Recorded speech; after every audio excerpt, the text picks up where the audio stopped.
Hi hello ನಮಸ್ತೆ welcome to ಗೊಂಬೆ ಲೋಕ. ನಾನ್ ವೆಜ್ ಪ್ರಿಯರಿಗೆ ತುಂಬಾ ಇಷ್ಟವಾಗುವಂತಹ ಫ್ರಾನ್ಸ್ ಕಬಾಬ್ನ ಸಿಂಪಲ್ಲಾಗಿ ಹಾಗೆ ಟೇಸ್ಟಿಯಾಗಿ ಹೇಗೆ ಮಾಡೋದು ಅಂತ ನೋಡೋಣ. ನಾವಿಲ್ಲಿ ಕಬಾಬ್ ಮಾಡೋಕ್ಕೆ 500 ಗ್ರಾಮಷ್ಟು ಫ್ರಾನ್ಸ್ನ ತಗೊಂಡಿದ್ದೀನಿ. ಇದನ್ನು ಕ್ಲೀನಾಗಿ ವಾಶ್ ಮಾಡಿ ಇಟ್ಕೊಂಡಿದ್ದೀನಿ. ಇವಾಗ ಒಂದು ಬೌಲ್ ತೊಗೊಂಡು ಅದಕ್ಕೆ ಫ್ರಾನ್ಸ್ನ ಹಾಕ್ಕೊತಾ ಇದ್ದೀನಿ. ನಾವು 600 ಗ್ರಾಮ್ ಫ್ರಾನ್ಸ್ನ ತೊಗೊಂಡ್ರೆ ಅದನ್ನು ಕ್ಲೀನ್ ಮಾಡಿ ಕೊಡೋ ಅಷ್ಟರಲ್ಲಿ ನಮಗೆ ಒಂದು 350-400 ಗ್ರಾಮ್ ಅಷ್ಟೇ ಸಿಗೋದು.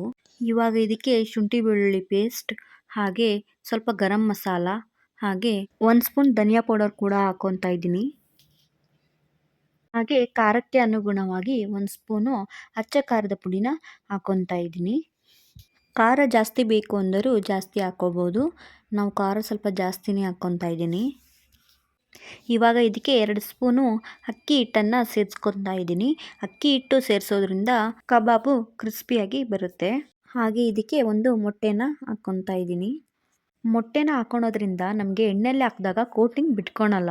ಇವಾಗ ಇದನ್ನು ಚೆನ್ನಾಗಿ ಮಿಕ್ಸ್ ಮಾಡ್ಕೋಬೇಕು. ನಾನ್ ವೆಜ್ ಇಷ್ಟಪಡೋರಿಗೆ ಇದು ಒಳ್ಳೆ ರೆಸಿಪಿ. ಇದನ್ನು ಬೇಗ ಮಾಡ್ಕೋಬೋದು ಹಾಗೆ ರುಚಿ ಕೂಡ ತುಂಬಾ ಚೆನ್ನಾಗಿರುತ್ತೆ. ಇವಾಗ ಇದಕ್ಕೆ ರುಚಿಗೆ ತಕ್ಕಷ್ಟು ಉಪ್ಪನ್ನು ಸೇರಿಸ್ಕೊತಾ ಇದ್ದೀನಿ. ಮ್ಯಾರಿನೇಟ್ ಮಾಡಿ ಒಂದು 1/2 ಅವರ್ ಇಲ್ಲ 1 ಅವರ್ ಇಡೋದ್ರಿಂದ ನಮಗೆ ಮಸಾಲೆ ಫ್ರಾನ್ಸ್ ಜೊತೆ ಚೆನ್ನಾಗಿ ಹೊಂದ್ಕೊಳ್ಳುತ್ತೆ.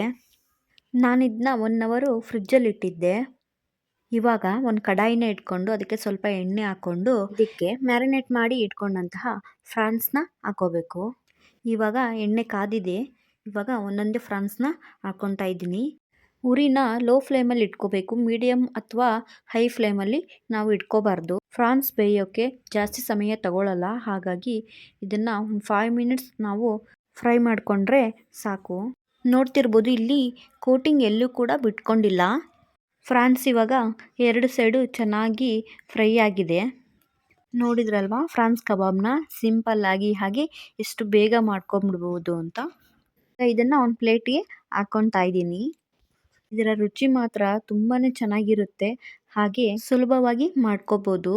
ಒಂದ್ಸಾರಿ ಇದನ್ನ ಟ್ರೈ ಮಾಡಿ ನೋಡಿ. ಮನೆಯವರೆಲ್ಲ ತುಂಬಾ ಇಷ್ಟಪಟ್ಟು ತಿಂತಾರೆ. ಅಷ್ಟು ಚೆನ್ನಾಗಿರುತ್ತೆ ಇದರ ರುಚಿ. ಈ ರೆಸಿಪಿ ನಿಮಗೆ ಇಷ್ಟ ಆಗಿದ್ದರೆ ಲೈಕ್ ಮಾಡಿ, ಕಮೆಂಟ್ ಮಾಡಿ ಹಾಗೆ ಶೇರ್ ಮಾಡಿ ಹಾಗೆ ಸಬ್ಸ್ಕ್ರೈಬ್ ಕೂಡ ಮಾಡ್ಕೊಳ್ಳಿ. Thank you for watching.